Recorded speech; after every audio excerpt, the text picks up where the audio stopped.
جارێک لە دیدارێکدا لە مامۆستا محەممەد علی قەرەداغیم پرسی لە مەسعود محەممەد عەرەبی زانترت بینیوە و ناسیوە ئەو مەسعود محەممەدەی کە سەدام حوسێن و عەبدولکەریم قاسم و مەلیک حوسێنی ئەردەن بە عەرەبی و بە ستایلی نووسینە عەرەبیەکەی زۆر سەرسام بوون. لە وەڵامدا مامۆستا محەممەد علی قەرەداغی فەرمووی مەلا عەبدوڵڵای بێتووشی چەندین قات لە مەسعود محەممەد عەرەبی زانتر بووە و بەلاغەت و نووسینێکی هەبووە هیچ کەسێک تەنانەت لە عەرەبەکانیش پێی ڕاناکە. ئێمە ئەمڕۆ باز لە یەکێک لە پیاوە زۆر هەڵکەوتووەکانی کوردەکەین، عالمێک کە تا ئێستا ئەتوان بڵێم لە سەدایەکی میلەتەکەی خۆی بەداخەوە نایناسێ، مەلایەک کەوا ئەتوانین بڵێن بە مانگی ئاسمانی کوردەواری لە هەموو عیلمەکانە دای بنین، ئەویش مەلا عەبدوڵڵای بێتووشیە ڕەزا و ڕەحمەتی خوای لێبێ. ئەمڕۆ یەکێک لە پیاوە جوانەکانی کورد، عالم و زانا و نووسەرێکی کورد لەبارەی مەلا عەبدوڵڵای بێتووشیەوە قسەمان بۆ دەکات. ئەویش زۆر زۆر بەڕێز جەنابی مامۆستا مەلا محەممەدی شەڵماشی، زانا و نووسەر و وەرگێڕی هەڵکەوتووی کورد. مامۆستاگیان زۆر زۆر بەخێر و سپاس بۆ ئامادەبوونەکەم. زۆر مەمنون، خۆشحاڵم قوربان بەو تەمەنەوە و بەم هەندوێتی و گەرمایەش لەسەر مەلا عەبدوڵڵای بێتووشی قسەمان بۆ. ئەمیش پێم خۆشە کە یادێکی لە مامۆستای بێتووشی بکەین. قوربان با سەرەتا بپرسین. من لە پێشەکیەکە ئاماژەم بەوە کرد بزانم جەنابیشتان لەبارەی پلەی زانستی و عەرەبی زانی مەلای بێتووشیەوە چی دەڵێن پاشتر قسە لەسەر قۆناغەکانی ژیانیەکەین. بەڵێ باسی دەکەین. مەلا عەبدوڵڵای بێتووشی لەگەڵ مەلا مەحموودی برای کوڕی فەقێ محەممەدی خانەخەلن. خانەخەل دەیەکی بچکۆڵە بووە لە بینی بێتووش و دوولکاندا کە بێتووش و دوولکان و بێژوێ و سنجوێ لە ڕیزێکن لە ئالانی ئەوبەر. مەلا عەبدوڵڵای بێتووشی لە ئەووەڵەوە لە خزمەت مەلا مەحموودی غەزایی خوێندووە لە گەناوێ، لە دوایە چۆتە مەدرسەی مامۆستا ئیبنولحاجی سنجوێ کە سنجوێ لە ڕیزی بێتووشە دەیەکە، زۆر لە خزمەتوی خوێندووە. ماوەیەک شەڕێک پەیدا دەوێت لە سنجوێ لە بینی ئاسنگەرەکانی سنجوێ و فەقێیاندا. بەهۆی ئەو شەڕەوە ئیبنولحاجی سنجوێ لە سنجوێ بار دەکا دێتە قەڵاچوالان لای بابانەکان. شێخ مەعروفی کەرخی، شێخ مەعروفی نۆدەیی دەفەرموێ ڕۆژێک مەلایەکی ناشیرنی ڕەش هات بۆ زیارەتی مامۆستا ئیبنولحاج. ماوەیەک دانیشتین و مامۆستا پێی گوتم مەعروف مەهێڵە ئەو مەلایە بڕوا ئیستیفادەی زۆری لێ دەکەی. دەڵێ ئەمنیش نەمزانی کێیە ئەو مەلایە، لە دوایە پرسیم کوتیان ئەوە مەلا عەبدوڵڵای بێتووشیە. شێخ مەعروف دەڵێ هەفتەیە گێڕامەوە قەریحەی شیعر لەو فێر بووم لە مەلا عەبدوڵڵای بێتووشی. جا مەلا عەبدوڵڵای بێتووشی لە دوایەدا دەچی بۆ خزمەت حەیدەریەکان، مامۆسا حەیدەری لە بەغدا، لەوێ لەگەڵ مەلا مەحموودی برای ماوەیەک دەخوێن و دێنەوە بۆ بێتووشی. هەرکیان لە بێتووشێ دەبنە مەلا. ئاخری ڕۆژێک مەلا عەبدوڵڵا بە برا گەورەکەی دەڵێ کاکە ئێمە لەو دێ هیچ ئیستیفادەیەک ناکەین. ئەویش دەڵێ چی بکەین؟ دەڵێ من قاموسەکە دەفرۆشم، تۆش هینەکە بفرۆشی کتێبە شعرەکە چی پێ دەڵێن ئیبن حەجەر، ئیبن حەجەرەکەت بفرۆشە بە پارەی ئەو دوو کتێبە دەچینە بەغدا. هەڵدەستن بە پارەی ئەو دوو کتێبە دەچنە بەغدا خزمەت حەیدەری ماوەڕانی.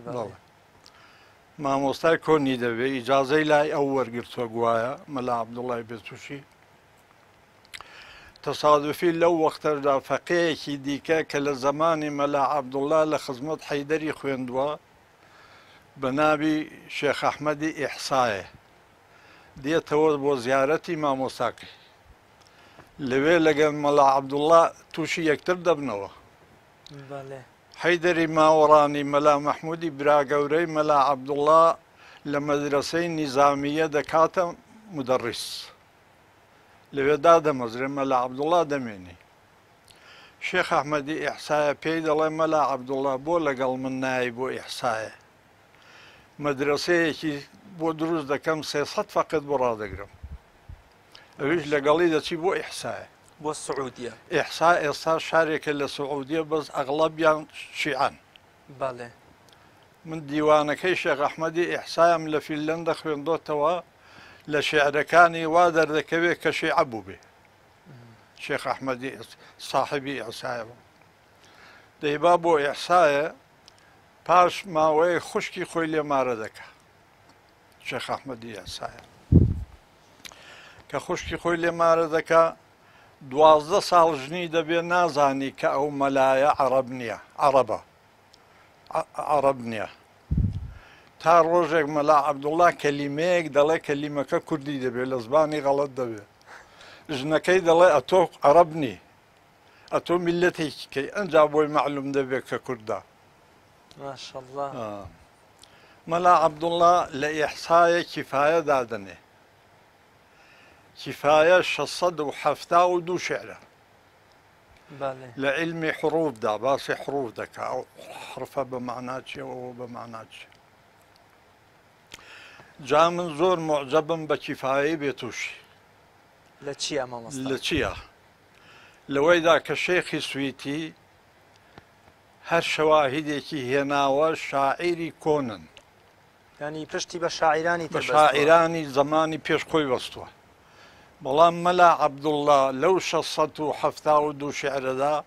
هەر شەواهیدێکی هێنا بێ شعری خۆیەتی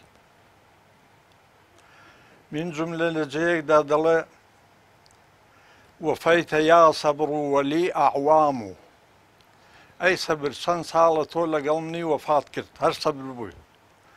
فەخونتە لەما بەدەتی الخیام و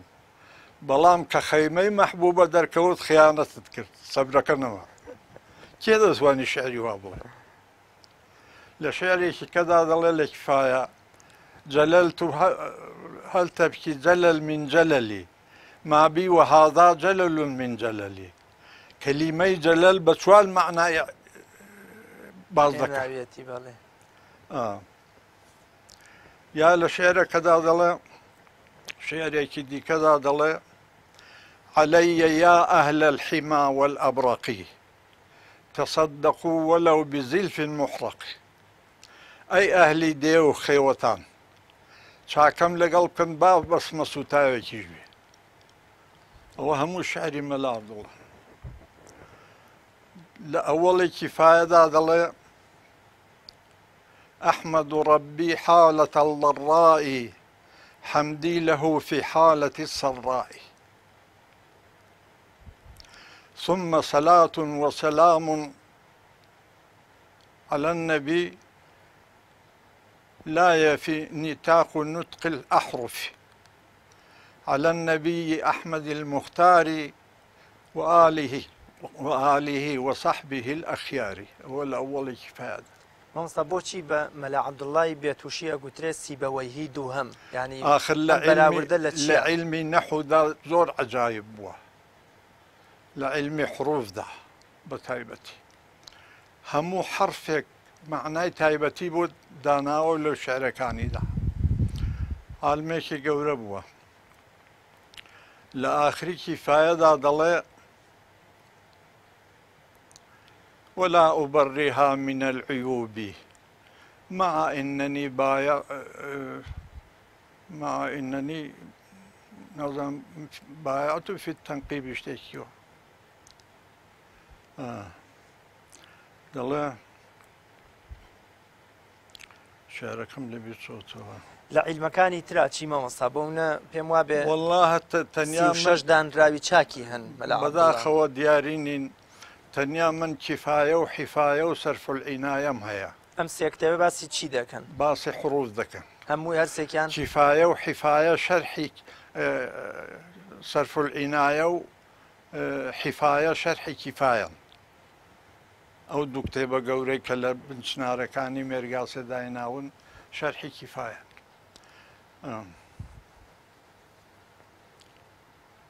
لە ئاخری کتێبەکەیدا دەڵێ والنفس خوان فلا تأن به ومن يعب أخاه يوما يعبي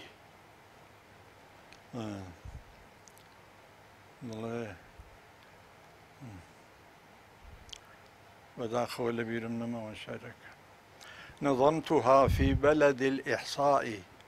لا زال محميا عن البأساء أبياتها محكمة رصينة مجموعها لؤلؤة ثمينة كلمي لؤلؤة ثمينة بحساب أبجد دكات شصة حفتاودو شصة حفتاودو شعر كفاية انجام لعبد الله بيتوشي لإحصاء قاعدة واد بك همو بهارك لإحصاء رابطة وبشي لبنس ناركاني ميرقاسي زۆر چوومە مێرگاسێ داوەتیشم زۆر لە خواردووە مێرگاسێ جەیەکە لە بینی بێتوش و دوولکاندا ئاوێکی گەورە لە بن چنارەکانی دێتە دەرێت تاتەبەردی پانیان لێ ڕاخستوون مەلا عەبدوڵڵا هەموو بەهارێک لە ئیحسایە ڕاهاتۆتەوە لەسەر ئەو تاتەبەردانە شتی نووسیوە خۆی ینی هاتووەتەوە ماڵ و مناڵی بەجێهێشتووە خۆی ماڵ و منداڵی بەجێهێشتووە تا پاییزێ ڕۆیشتۆتەوە بۆ ئیحسایە بەهاری ئاخری ساڵی بەو هینەوە دێتەوە بچی بۆ بێتوش و مێرگاسێ لە زوبەیر نەخۆش دەکەوی لەوێ وەفات دەکا ئێستا جەنازەی مەلا عەبدوڵڵای بێتوشی لە زوبەیرە لەوێ وەفاتی کردووە جا مەلا عەبدوڵڵای بێتوشی شێخ ئەحمەدی ئیحسایە کە کیفایەدا دەنێ و نوسخەیەکی بۆ دەبا لێی دەپرسی تۆ لەگەڵ مەلا مامۆستایەکەت بین و چۆنە لە عیلمدا مامۆستاکەی کە ئیبن الحاجی سنجوێ ئەویش دەڵێ یا شێخ ئەمن وەک ئەستێرەی سوهام ئەو وەک ڕۆژی ڕووناکە بە ئاسمانە سوبحان الله دەڵێ ئەمن وەک شەوم ئەو وەک ڕۆژی نیوەڕۆیە فەرقمان ئەوەندە هەیە ینی ئەم خۆی بەم گەورەیەی گەورەی خۆیەوە خۆی بە نیسبەت مامۆستایەکەیەوە ئاوا بەکەم دیاری دەدا مامۆستا بە ئەمە سەید و شێخێکی ئیحسایە بووە مەبەستم ئەوەیە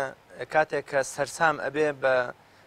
مەلا عەبدوڵڵای بێتوشی وەلای حەیدەری ماوەڕانیە دەڵێ وەرە دبم بۆ ئیحسایە 300 فەقێت بۆ ڕاگرم ئای مەبەستم ئەوەیە ئەم هەموو پێگە و گەورەیە بۆ مەلا عەبدوڵڵا و بۆ مامۆستاکەی بۆچی هێشتا لە ناو میلەتەکەی خۆیان ناناسێ ینی بۆ میلەتەکەی خۆی تا ئێستا کیانێکی نەبووە لە ئێران و لە تورکیە و لە عێراقی ئەو سێ حکومەتانە زوڵمیان لێ کردووە نیان هێشتووە بەرهەمی کوردەکان بڵاو ببێتەوە حتا لەو سێ وڵاتانە تا ئەو ئاخریانە لە عێراقی کوردی باو بووە دەنا ئێستاش لە ئێران و لە تورکیە کوردی مەمنوعە مەلای کورد هەر بە فارسی خوێندویانە لە ئەوڵەوە ئەمن لە ئەوڵەوە گولستان و بۆستان و سمایلنامە و باغەبان و ناگەهان هەموو بە فارسی بوو خوێندومن کوردی مەمنوع بوو لەوێ جا مەلا عەبدوڵڵای بێتوشی هەزار ڕەحمەتی لێبێ کە فەقێکان لەگەڵ ئاسەنگەرەکانی سنجوێ شەڕ دەکەن مامۆستای ئیبن الحاج لەوێ بار دەکا دێ بۆ قەڵات چوالان لە قەڵات چوالان باوکی حاجی کاک ئەحمەد و چەند فەقەیەکی لە خزمەت دەبن لە دوایە شەڕی نادرشا و عوسمانلیەکان پەیدا دەبێ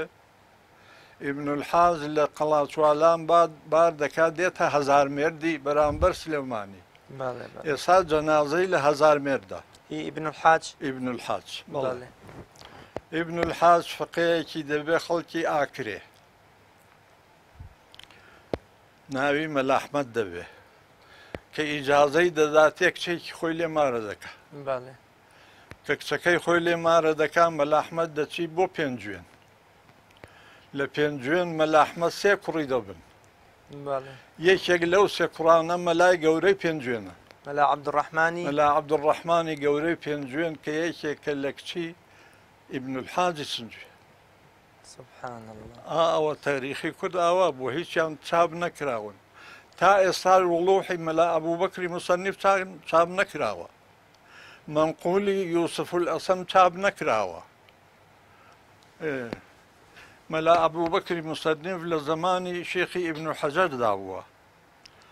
کە وڵوح دادەنێ وڵوح 4 جڵدە دیوما من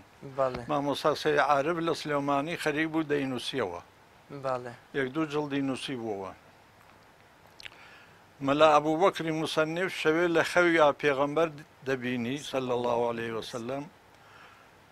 کە ئیبن حەجەر و وڵوحی ئەو لە پێشدا دەنێن تەماشا ئیبن حەجەر دەکا پەڕەکانی لێک بڵاو دەکاتەوە فڵیان دەدا بەولاو بەولادا پێغەمبەر لە خەوی ئیبن مەلا ئەبوبەکری موسەنیفدا بەڵام وڵوحەکەی وەژێر ئەژنوی خۆی دەدا مەلا ئەبوبەکری موسەنیف سپەینە دەست دەکا بە گریانێ لێی دەپرسن قوربانەوە بۆ دەگری دەڵێ ئەو شۆ لە خەومدا پێغەمبەرم ئاوادی معنای وایە ئیبن حەجەر بە هەموو دنیای بڵاو دەبێتەوە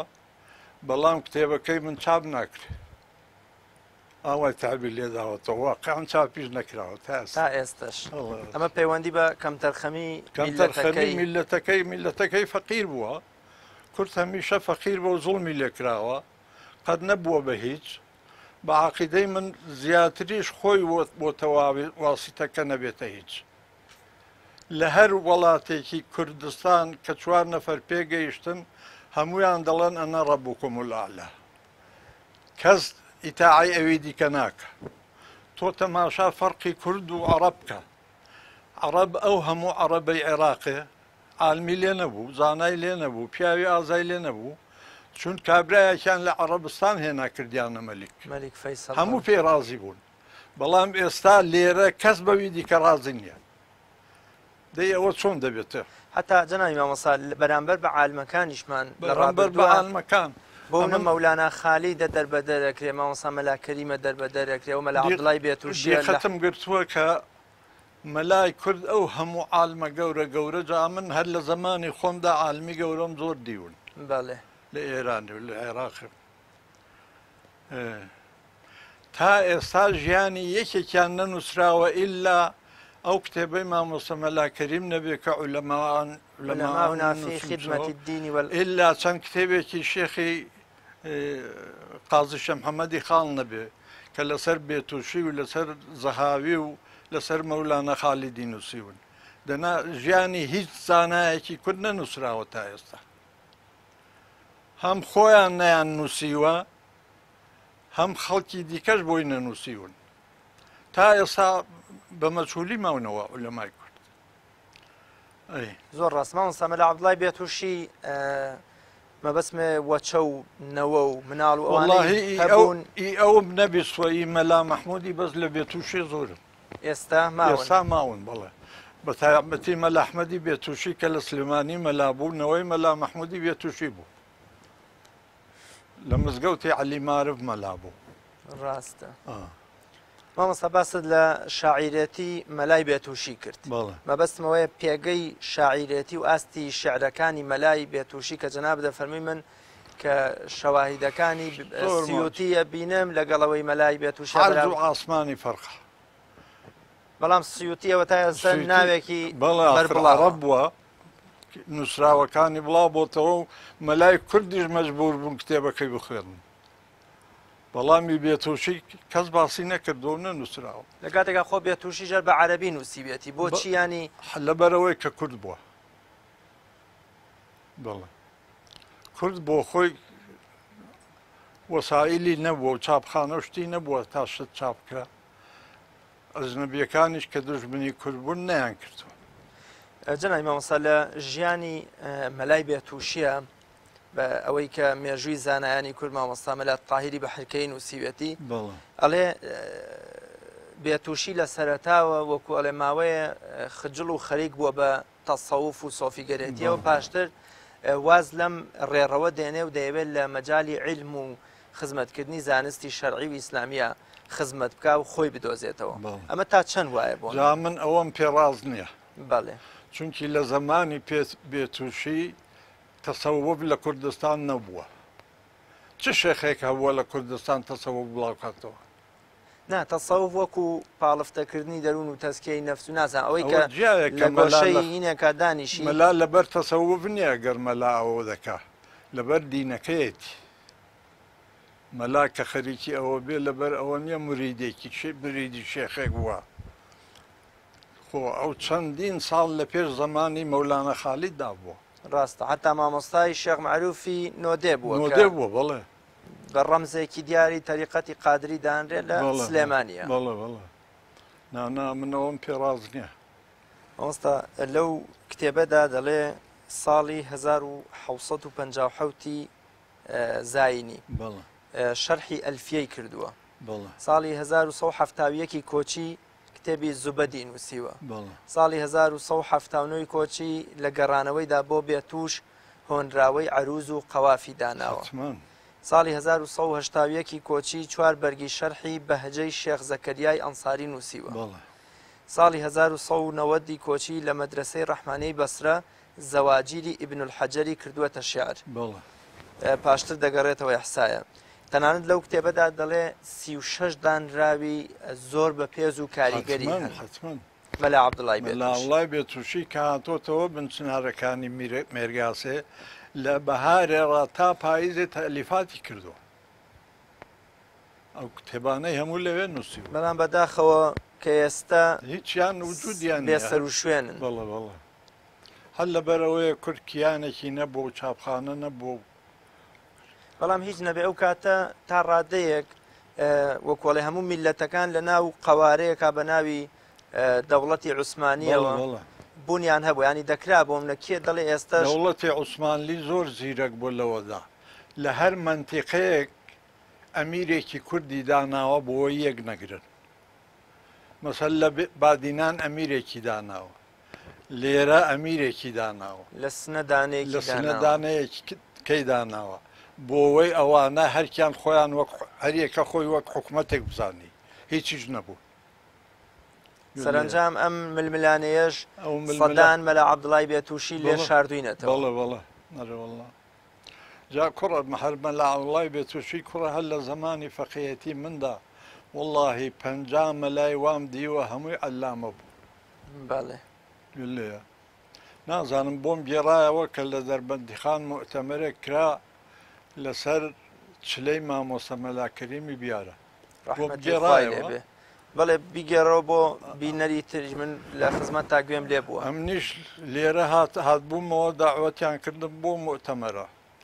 مەلای کەرکووک و هەولێر و سلێمانی و دەربەندیخان و کەلار و هەڵەبجە و هەمووی کۆبوو بۆ عالەمێکی زۆر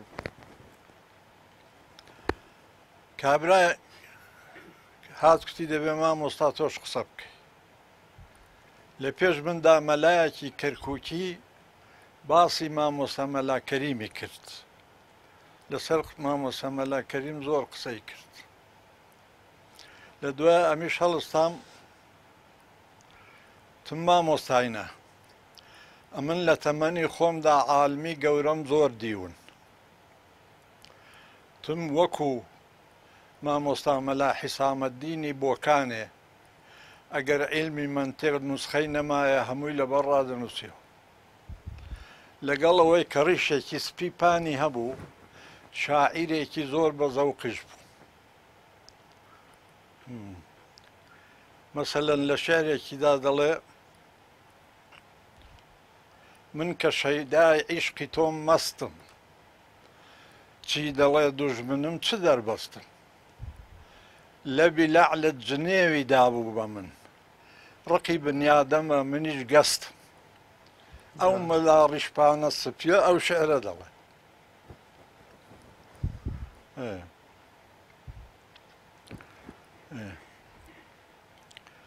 تم ئەو مەلایەم دیوە تم مامۆستا مەلا عەلی حەمامیان بە خزمەتی گەیشتم کە کوڕی مامۆستا مەلا عەبدوڵای وەڵزی بوو مەلا عەبدوڵای وەڵزی سۆفیەکی شێخی شێخ عوسمانی بیارە بوو شێخ عوسمانی گەورە مەلا کوڕی مامۆستا مەلا عەلی کوڕی مامۆستا مەلا عەبدوڵا ئەگەر نوسخەی ڕیاضیات نەبایە لەبەرڕا دەینووسیەوە ماشەڵڵا هێندە عالم تم بە خزمەت مامۆستا مەلا حوسەینی مەزدی گەیشتم کە لە زمانی پێشەوادا وەزیری عەدل بوو تم لە خزمەت مامۆستا مەلاهێنی جڵدیانێم خوێندووە شەوێک لە حوجرەکەی فەرمووی پیا و پیر دەبێت لەو حوجرەدا لەسەر ئەو بەرماڵە ئەوە تا ئێستا هەژدە جارم متەوەل بە دەرس کتۆتەوە علمی متەوەل بە و گەورەی و قورسی خۆیەوە تم ئەمن بە خزمەت مەلا خەلیلی گۆڕۆمەر گەیشتوم کە 2 ساڵ لەگەڵ ڕەزاشای ئێرانێ لەسەر لیباسی کوردی شەڕی کرد تم ئەمن ئیجازەم لە خزمەت قازی سەردەشتێ وەرگرتووە کە قازی سەردەشتێ عیلمەکان تەواو دەکا خەبەری جەنابی مەلای گەورەی کۆیە دەزانی دێ بۆ کۆیە دەچی بۆ خزمەت مەلای گەورەی کۆیە دەڵێ قوربان هاتووم لە خزمەتت بخوێنم ئەویش تەماشای دەکا پێی منداڵ دەبێت تازە ڕیشی هاتوو دەڵێ فەخی عەلی لای مستەعیدەکان بخوێنە دەڵێ قوربان هاتووم لە خزمەت تۆ بخوێنم 3 ڕۆژ فەقی عەلی ناڕوا لەوێ ڕۆژی سێەم جەنابی مەلای گەورەی کۆیە لە هەیوانی مزگەوت پیاسە دەکا بانگی فەقی عەلی دەکا دەڵێ فەقی عەلی وەرە لێی دەپرسی دەڵێ چت خوێندووە ئەویش ناوی کتێبەکان هەموو دەڵێ لە هەموو کتێبەکان سوالی لێ دەکا فەقی عەلی لەو سەرێ دێتەوە دەڵێ فەقی عەلی ئەمن عادەتم وایە تا ئێستا هەر مستەعیدێک 2 ساڵ لای نەخوێن بم ئیجازەم نەداوەتێ بەڵام تۆ بۆ ئەوەی نابی بخوێنی سپەینە ئیجازەت دەدەم بچۆ تەدریس بکە ئیجازەی دەداتێ مەلا قازی سەردەشتێ ئەو قازێ بوو تمە من 2 ساڵ لە خزمەت مامۆستا مەلا ساڵحی گەناوێ بووم مامۆستا مەلا ساڵحی بێژوەیی باوکی مەلا ئەحمەدی تقریبا نزیکەی 30 مەلای ئیجازەدا بوو تم بە خزمەت حاجی مامۆستای ڕەیس گەیشتومی گەڵاڵە کە ئەوەی ئەو ئیجازەی داون هەموو ئیجازە دەدەن بە خەڵک هێندە عالمن بە خزمەت مامۆستا مەلا کەریمی بیارە گەیشتوم بە خزمەت شێخ مستەفای قەرەداخی و مامۆستای چۆڵستانی و مەلا عینایەت و مەلا ڕەحیمی پەرخی و قازی شێخ محەممەدی خاڵ و سەید کێ نازانمەوەی ناوەکەم دەبێت کە ئەوانە هەموو عالم بوون تم بەڵام دەزانن فەرقی ئەوانە لە مامۆستا مەلا کەریم لەگەڵ ئەوانە چییە وتیان چییە تم مامۆستا مەلا کەریم وەکو ئەوان عالم بوو موئەلیفیش بوو نووسەر بوون تەلیفاتی هەیە تم ئەو خزمەتەی مامۆستا مەلا کەریم بە ئەدەبی کوردی و بە زبانی کوردی و بە کوردی کردووە تا ئێستا هیچ مەلایەک نەیکردو تم بۆ نمونە وەک ئەو مامۆستایە باسی هینی کرد فەزیلەی مەولەوی تم ئەگەر شەرحی مامۆستا مەلا کەریم نەبایە ئێمە زۆرمان نەمان دەزانی وەی خوێنین فەزیلە بەڕاستی فەزیلە کتێبێکی زۆر گرانە زۆر لە عەقیدە و عیلمی کەلامە تم جا بۆ نمونە باشتێک و بۆ خوێنم بزانم قسەکەم ڕاستە تم فەزیلە مەولەوی لە ئەوەڵی فەزیلەدا دەفەرموێ بسم الله الرحمن الرحيم من تاه فيه نهية الحكيم معطي جلائل العطايا والنعم مولي دقائق المزايا والكرم الحمد لله الذي أبدانا من عدم أرواحا أو أبدانا والشكر لله لأن يعيدنا قاطبة قريبنا بعيدنا تسلية أيتها أفضلها تسليمة أيتها أكملها صحت على نبينا من صحبه محمد وآله وصحبه كيف الصلاة التي توالى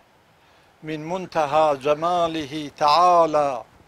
كيف السلام ذا الذي حبي به مما اختفى للحب من حبيبه ما زانت الحقائق المرحومة عقيدة صحيحة منظومة وكان بي إلى الإله دائما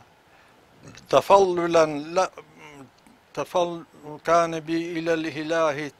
دائما تفضلا لهذا من مولا زمشي مامۆستا ئەم هەموو زانا و گەورەیە ئەم هەموو پیا و هەڵکەوتوان کە باست کردن مەبەستم ئەوەیە لە ڕابردوودا وەکوڵێ پێشەنگەکانی کۆمەڵگەی ئێمە هەر لە شۆڕژگێڕەکانمان هەم لە زمانزانەکانمان هەم لە شاعیرەکانمان تەنانەت لە مێژوو نووسەکانیشمان هەمویان مەلا و عەمامە بەسەر و شێخ و پیاوی هەڵکەوتووی نێو حوجرە و خانەقاکان بوون ینی مەبەستمەوەیە کورد تا چەند پێویستە شانازی بە سەروەرەکانی خۆیەوە بکانی ئێمە گەر هەڵکەوتوان و پێشەنگان و دەرچوانی حوجرە و قوتابخانە دینیەکان دەربێنینەوە کورد چی بۆ ئەمێنێتەوە بەداخەوە کورد زۆر بێوەفایە لەگەڵ ئالم و زاناکانی خۆی کورد زۆر بێوەفایە تۆ مامۆستا گونجێ زۆر میلەتی دنیا زۆر دیوە بەڵام کورد لە هەموو میلەتێک بۆ خۆی بێوەفاترە چۆن ئێستا لە گەنجێکی کورد بپرسە مۆسیقاژەنێکی هەموو ئەوروپا دەناسی وانە باڵێ بەداخەوە گۆرانی بێژێکی ژنی هەموو ئەوروپا دەناسی و ئەمریکا دەناسی بەس تا ئێستا عالمێکی کوردی خۆی ناناسی نازانم مەلا عەبدوڵای بێتووشی نازانی کێیە و چی کردووە نەک هەرە مەلا عەبدوڵای بێتووشی هەزارانی وامان هەبووە مەلا ئەبووبەکری موسەنیف یوسف الئەسەم کە مەنقولی داناوە تا ئێستا کتێبەکەی چاپ نەکراوە زانای گەورەمان زۆر وەکو مەلا موسای دێیەکی لای سەردەشتێکە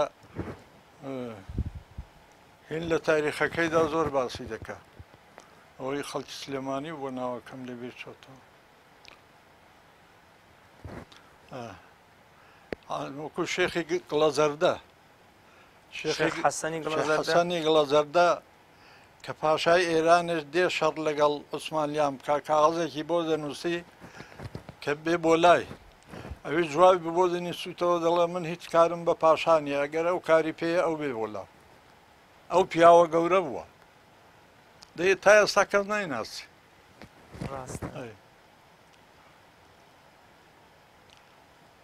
کەواتە مامۆستا زانایانی ئێمە کە لە پورێکی دەوڵەمەند زۆر دەوڵەمەند بەڵام بەداخەوە بە واستەی حەوادیس و شەڕ و ئاژاوەی ئێران و عوسمانلی و عەرەب و عەجەم و ئەوانە نووسراوەکانیان زۆریان لەبین چوو خۆشمان زۆر دڵسۆزی خۆمان نەبووین مامۆستا ئاخر فەقیر بووین هیچمان بۆ نەکراوە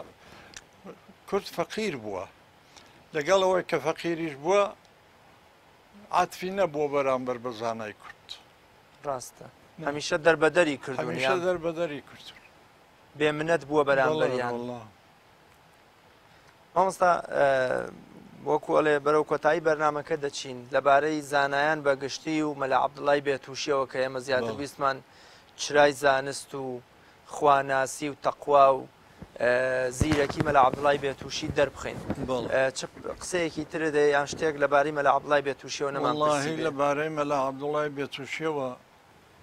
تەنیا ئەوەندەم ئاگا لێیە کە زانایەکی هێندە بەرز بووە کە شێخی ئیحسایە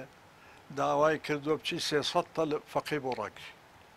زۆریشە 300 فەقیانی خۆ گاڵتەی پێ ناکرێ مەسرەفی دەوێ بەس ئەو ساحیبی ئیحسایە بووە دەوڵەمەند بووە دیوانەکەم دیوە لە فیلەندا خوێندومەتەوە ئەنی ئەگەر ئەوەندە گەورەش نەبووە و ینی بۆ منە چۆن نەو دەیبا بۆ ئیحسایە ڕاستە ینی مەبەستمەوەی ئەزانەیە کە مەلا عەبدوڵڵا دەزانی کە بێنەزیرە و هەستیشی پێ کردووە کە کاتێ دەڵێت تۆ مەلا عەبدوڵڵا تۆ لای کێ خوێندوتەوە؟ ئەنی دەزانێت کە مەلا عەبدوڵڵا ئەوەندە عیملاق و گەورەیە ئەبێ مامۆستایەکی بە داخۆ مامۆستاکە لە خۆی چەنە گەورەتر بوو بێ.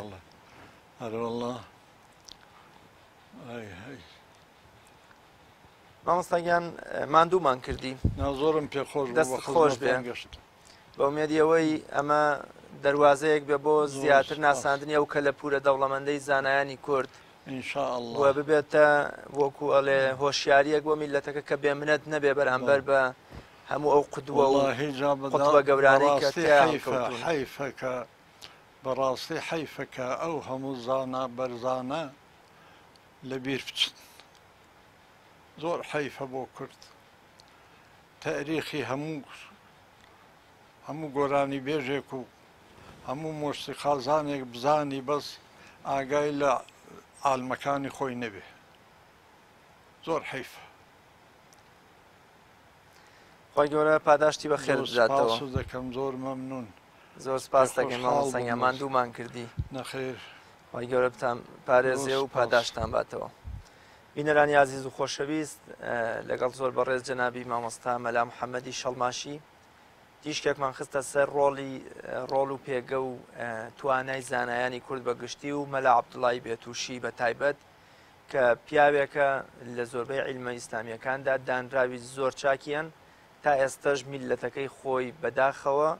لە گەورەی و پێگەی ئەو پیاوەی نەزانیوە و نەیناسیوە.